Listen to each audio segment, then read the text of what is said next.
Приветствую, друзья, на канале Каска. В этом видео мы с вами рассмотрим все параметры графики в Marvel Spider-Man 2. Что за что отвечает и насколько сильно влияет на FPS. Подберем с вами актуалочку, которая поможет вам настроить игру конкретно под вашу систему. А настроить здесь можно много всего, так как порт включает в себя резервные опции в отличие от версии на PS5. Такие как Screen Space и отражение кубической карты, что позволяет нам поиграть во второго Человека-паука без трассировки лучей, что на самом деле похвально, с учетом того, что обязательная трассировка лучей становится нормой. К сожалению, плюсы заканчиваются, ведь в этот раз порт на ПК не самый удачный, от студии, которая не впервые занимается портами игр от Sony, поскольку производительность и стабильность оставляет желать лучшего. Если ролик вам покажется полезным, лайк, подписка и колокольчик приветствуются. Готовьте ваши ручки, но мы начинаем. Ребятки, если у вас есть желание, самое главное возможность, можете поддержать мой канал подпиской на Boosty. В знак благодарности вы получите мой архивчик с оптимизацией как Windows 10, так и 11. Он активно развивается, стараясь в каждой новой версии добавлять что-то новое. Там же находится гайд на 30 минут, как всем этим пользоваться. Плюс иногда публикую разные твики, отдельные настройки для некоторых игр и все возможные архивы в одном облаке. А также у меня есть Telegram, в котором я делюсь игровыми новостями, когда следующий ролик и так далее. Ну и конечно же наш Discord сервер. Мы там общаемся, играем и решаем проблемы, которые у вас могли возникнуть. За любую активность буду благодарен. Отвечаю всем и постоянно. Ссылочки в описании.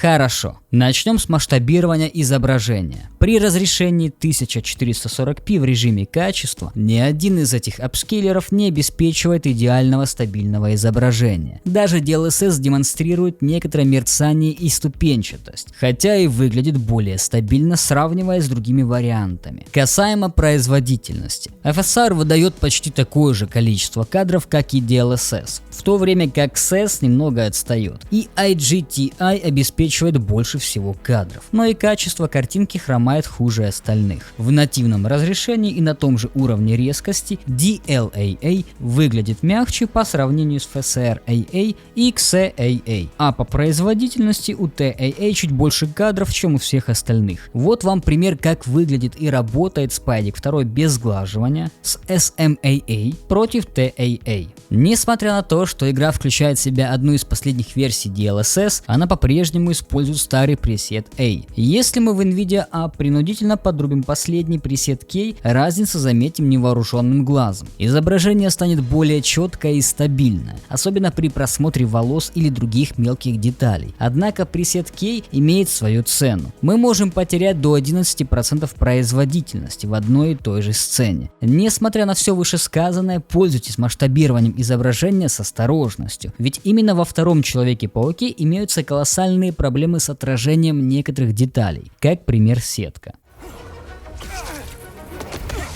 А теперь давайте перейдем к настройкам качества графики. И начнем мы с текстур. Только среднее и выше качество текстур обеспечивает хорошую детализацию для большинства поверхностей, но некоторые области по-прежнему демонстрируют низкое разрешение на среднем качестве, а высокое и очень высокое плюс-минус одинаковое. В видеопамяти порт от Nixxes скушает все так же много, как и предыдущие их портированные игры. Несмотря на это, я все равно рекомендую среднее качество текстур для видеокарт с 8 гигабайтами видеопамяти. Фильтрация текстур оказывает огромное визуальное влияние на общее качество картинки. При этом на FPS практически не влияет, тут больше погрешность. Рекомендую 16X. Качество теней отвечает как за разрешение, так и за уровень мягкости теней. Причем переход на более высокие параметры не всегда дают лучший результат. Эта настройка также влияет на собственные тени персонажей, где начиная со среднего качества можно увидеть заметное улучшение. Переход с очень низкого качества на ультра скушает 4% производительности. Но несмотря на это, я рекомендую среднее или высокое качество. Затенение фонового света. Несмотря на то, что HBAO+ и XGTAO более продвинуты, чем SSAO, но на мой взгляд SSAO выглядит лучше, так как игра была разработана как раз таки с учетом SSAO. Это можно заметить по общей атмосфере, стилю и освещению. Переход на SSAO скушает около 4% производительности, на HBAO+ 12%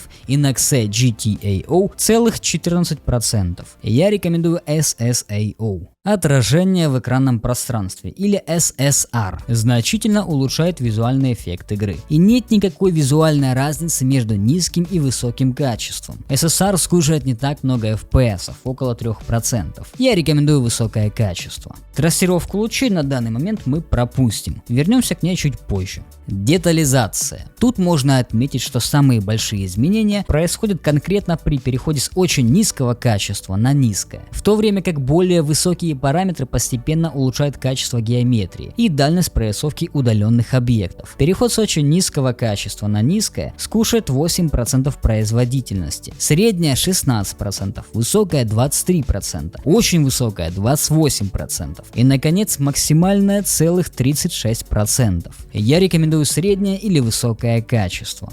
Количество машин не влияет на плотность трафика вблизи, но влияет на объем трафика на расстоянии. С точки зрения производительности, данный параметр не оказывает существенного влияния даже при упоре на процессор, а также при перемещении по городу на высокой скорости. Я рекомендую высокое или очень высокое качество. Количество людей отвечает за плотность толпы, а конкретно регулирует количество NPC. Влияние на FPS будет заметно только при переходе на очень высокое или максимальное качество. Рекомендую высокое качество. Далее у нас идет качество волос. Этот параметр отвечает за густоту и качество волос главных героев. На более высоком качестве данный параметр может быть достаточно требовательным. В данном случае переход с очень низкого на среднее качество скушает 5% производительности, на высокое 13% и на очень высокое 19%. Я рекомендую среднее качество.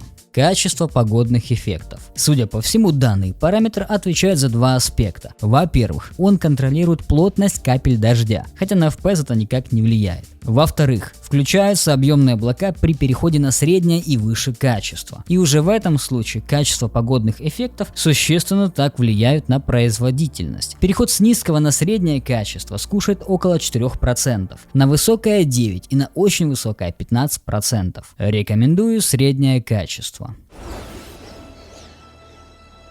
Далее у нас идет группа, отвечающая за эффекты камеры. Тут сугубо на ваше усмотрение. Я лично глубину резкости поставил на среднее качество. Ореолы, хроматическую аберрацию и виньетку отключил. Эффект скорости около 5-7. Поле зрения оставил по умолчанию. Эффект зернистости на 6, резкость на 7. Полноэкранные эффекты оставил включенными, почему бы и нет, ну и тряску экрана отключил. На вкладке «Экран» режим окна полноэкранный или эксклюзивный на ваше усмотрение. Вертикалку рекомендую выключить, но если у вас слабый процессор, который постоянно загружен под сотку, можно ее включить. В некоторых ситуациях это может помочь слегка разгрузить ваш процессор, но и даст дополнительную задержку, что не так страшно в одиночных играх. Режим низкой задержки для одиночных игр я рекомендую выключить, но если вы планируете использовать генерацию кадров, тогда лучше включить. А вот теперь давайте перейдем к трассировке лучей. Есть ли смысл ее включать и какое именно качество выставить?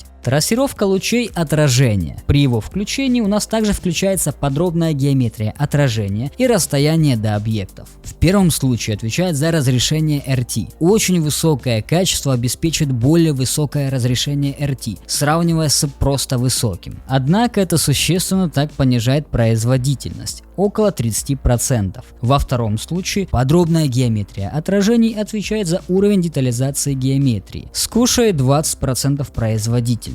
И третья настройка отвечает за расстояние трассировки лучей. Данный ползунок определяет, сколько объектов включено в отражение реального времени. По производительности разница становится заметна только при переходе от 5 до 10, скушает почти 18%. Если вы хотите включить трассировку лучей отражения, я рекомендую высокое качество. Подробная геометрия отражений высокая и расстояние на 5. Интерьеры с трассировкой лучей улучшают вид интерьеров, видимых через окна. Данные параметры скушают очень много FPS. При использовании высокого качества мы потеряем 34% производительности, а очень высокое 41%. В таком случае я рекомендую выключить данный параметр. По факту он не сильно влияет на визуал или погружение. Далее у нас идет трассировка лучей тени. Как и в некоторых других играх, допустим в предыдущем моем ролике по тундре. На мое мнение, тени с трассировкой лучей больше портят визуальный вид, чем улучшают его. Большинство теней просто становятся статичными, что выглядит максимально странно. Ну и скушает все это добро достаточно много кадров. Переход с выкл на среднее качество 32% производительности, высокое 35% и очень высокое 40%. Рекомендую выключить тени с трассировкой лучей. И последний параметр трассировки лучей – окклюзия. Это RT-затенение, которое имеет едва заметный визуальный эффект, хотя в некоторых ситуациях RT-затенение может обеспечить более точное затенение в областях. Тем не менее, SSAO вполне отлично выглядит в этой игре. Плюсом ко всему прочему, по производительности включение данного параметра скушает какие-то колоссальные 36% для высокого качества и 40% для очень высокого качества. Рекомендую выключить. Судя по всему, при большом количестве FPS логичнее всего включить только один параметр с трассировкой лучей, и это отражение. Не так много кушает производительности и очень сильно влияет на визуал. Оптимизированные настройки графики на вашем экране.